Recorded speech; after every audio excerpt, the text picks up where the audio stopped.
வெண்பனி தூறல் மென்மையாய் பூமியை முத்தமிட சத்திரத்தில் இடமில்லாமல் மாமன்னர் மாட்டு கொட்டகையில் வந்து உதித்தார். என்ன விந்தை! இயேசு என்பது அவர் பெயராம்.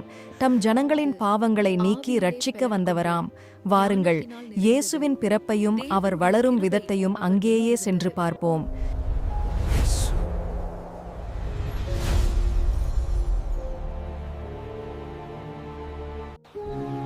கலிலேயா தேசத்தில் உள்ள நாசரேத் என்னும் சிற்றூரில் காலத்தின் அமைதி பரவியிருந்தது. கலிலேயா தேசத்தில் உள்ள நாசரேத் என்னும் சிற்றூரில் வாழும் இவர்தான் தாவீதின் வம்சத்தான யோசேப்பு. அந்த ஊரின் அமைதிக்குள் தேவனால் தேர்ந்தெடுக்கப்பட்ட ஒரு கன்னிகை இருந்தாள். அந்த கன்னிகையின் பெயர் மரியாள்.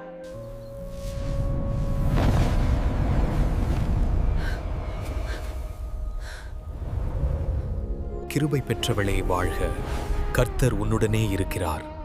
ஸ்திரீகளுக்குள்ளே நீ ஆசிர்வதிக்கப்பட்டவள். இதோ நீ கர்ப்பவதியாகி ஒரு குமாரனை பெறுவாய். அவருக்கு இயேசு என்று பெயரிடுவாயாக. அவர் பெரியவராயிருப்பார், உன்னதமானவருடைய குமாரன் என்னப்படுவார்.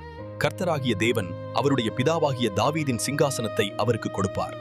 அவர் யாக்கோபின் குடும்பத்தாரை என்றென்றைக்கும் அரசாளுவார். அவருடைய ராஜ்யத்துக்கு முடிவிராது. இது எப்படி ஆகும்?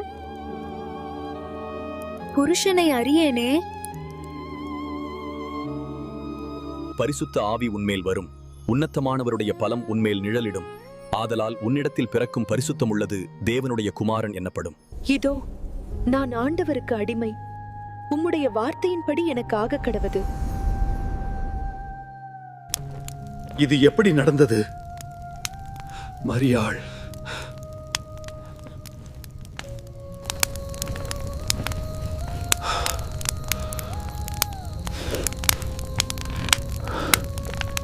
அவளை நான் அறிந்தேன், தூய்மையும் நேர்மையும் நிறைந்தவள். உன்னை குற்றம் சொல்லும் உலகத்திலிருந்து உன்னை காப்பாற்ற வேண்டும்.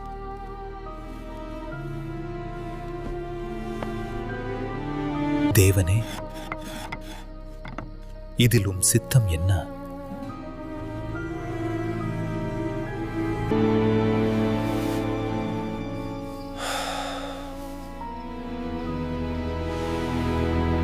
தாவீதின் குமாரனாகிய யோசேப்பே, உன் மனைவியாகிய மரியாளை சேர்த்துக் கொள்ள ஐயப்படாதே.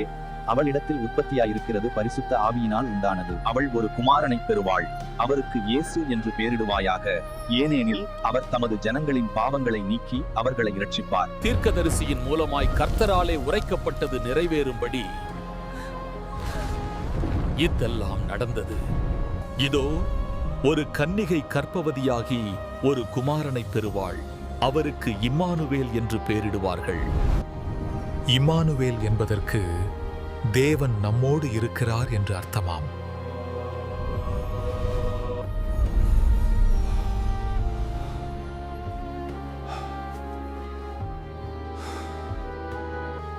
கர்த்தருடைய தூதன் நேற்றிரவு எனக்கு காணப்பட்டார்.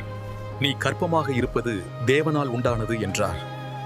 ஆனால் உன் மனம் என்ன சொல்கிறது? இனி ஐயமில்லை. உன்னை என் மனைவியாக சேர்த்துக் கொள்கிறேன்.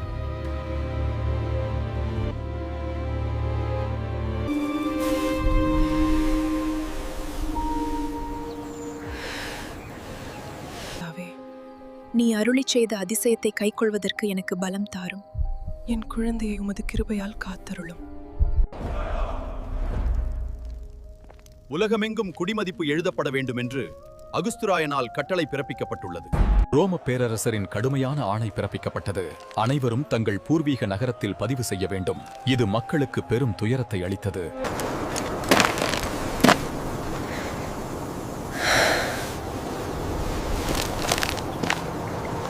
கொஞ்சம் நிற்கலாமா? நீ சோர்வா இருக்கிறாயா? இல்லை, நாம் தொடர்ந்து செல்லலாம். குடிமதிப்பு எழுதுவதற்காக மக்கள் தங்கள் ஊருக்கு சென்றார்கள்.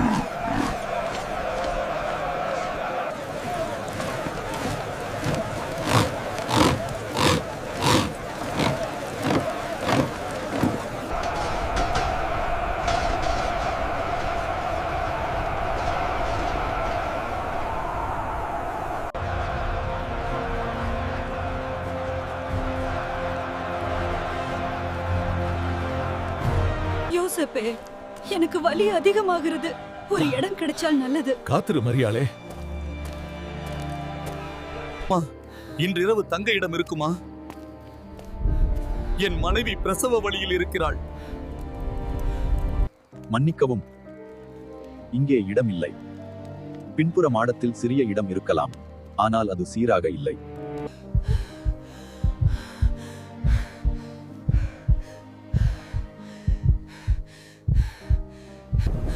யோசேப்பே, வலி இன்னும் அதிகமாகிறது. நான் தாங்க முடியல. நேரம் நெருங்கி விட்டது. கர்த்தர் நம்மோட இருக்கிறார். நான் போய் மருத்துவச்சிகளை அழைச்சு வருகிறேன்.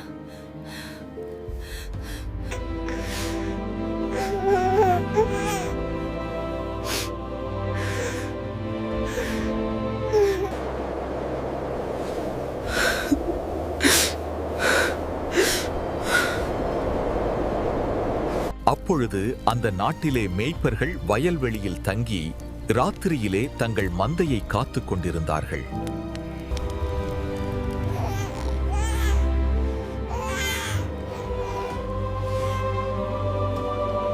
இது என்ன? வானம் திறக்கிறது போல இருக்கு. நம்ம நோக்கி வர்றது போல தெரிகிறது. அது ஒருவன் இல்லை, தேவதூதன். பயப்படாதிருங்கள், இதோ எல்லா ஜனத்துக்கும் மிகுந்த சந்தோஷத்தை உண்டாக்கும் நற்செய்தியை உங்களுக்கு அறிவிக்கிறேன். தாவீதுடைய ஊரிலே கிறிஸ்து என்னும் இரட்சகர் இன்று உங்களுக்கு பிறந்திருக்கிறார். பிள்ளையை துணிகளில் சுற்றி முன்னணையில் கிடத்தியிருக்க காண்பீர்கள். இதுவே உங்களுக்கு அடையாளம்.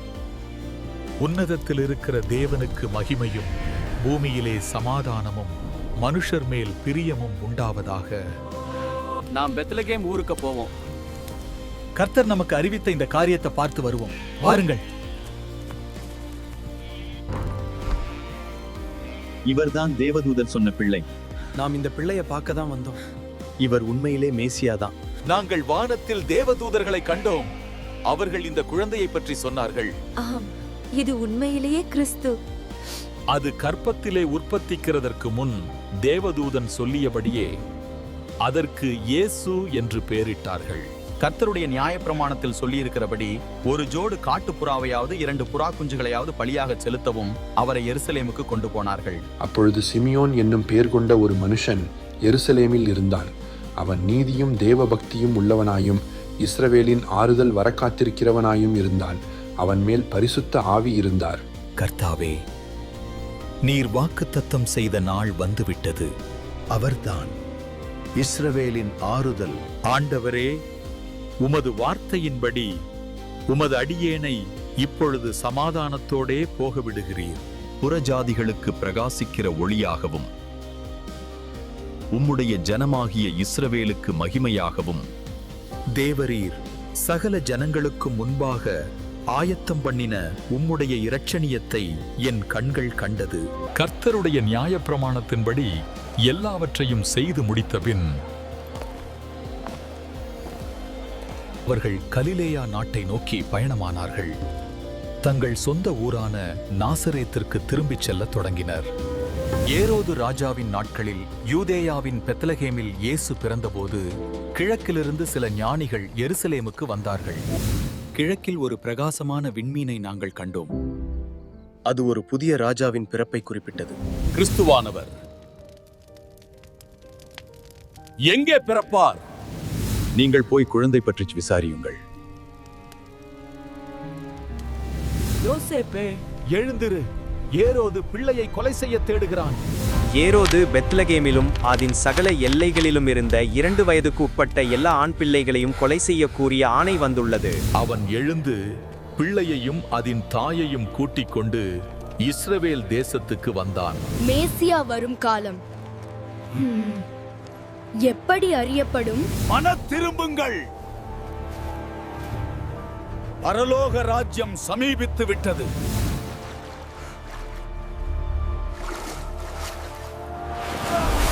இந்த வீடியோ உங்களுக்கு பிடித்திருந்தால் லைக் பண்ணுங்க. பிறருக்கும் ஆசீர்வாதமாக இருக்க ஷேர் செய்யுங்க. இப்போல் இன்னும் பல ஆவிக்குரிய சுவாரஸ்யமான வீடியோக்களை பார்க்க தமிழ் பைபிள் ஸ்டோரிஸ் சேனலை சப்ஸ்கிரைப் பண்ணி பெல் பட்டனை ஆல்ல செட் பண்ணுங்க. ஆண்டவர் உங்களை ஆசீர்வதிப்பாராக. அனைவருக்கும் இனிய கிறிஸ்மஸ் தின நல்வாழ்த்துகள்.